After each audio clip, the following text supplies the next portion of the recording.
قل محمد هو ابن مالكي، أحمد رب الله خير مالكي، مصليا على النبي المصطفى وآله المستكملين شرفا، وأستعين الله في ألفية مقاصد النحو بها محوية تقرب الأقصى بلفظ موجز وتبسط بدل بوعد موجز.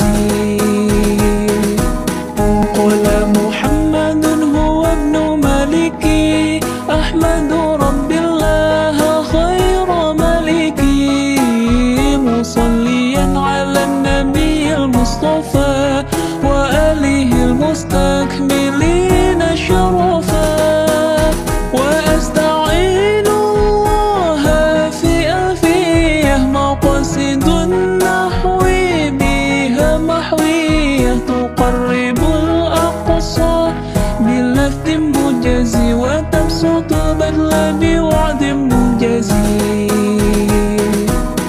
قل محمد هو ابن مالكي، أحمد رب الله خير مالكي، مصليا على النبي المصطفى وآله المستكملين شرفا، وأستعين الله في ألفية مقاصد النحو بها محوية تقرب الأقصى بلفظ موجز وتبسط بدل بوعد موجز.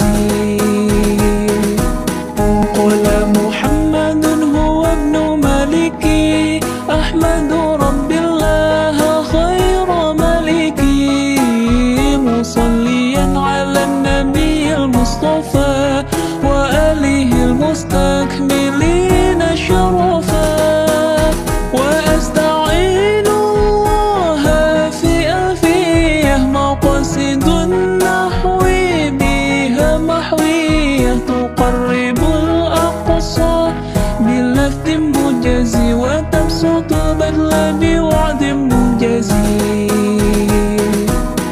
قل محمد هو ابن مالكي، أحمد رب الله خير مالكي، مصليا على النبي المصطفى وآله المستكملين شرفا، وأستعين الله في ألفية مقاصد النحو بها محوية تقرب الأقصى بلفظ موجز وتبسط بدل بوعد موجز.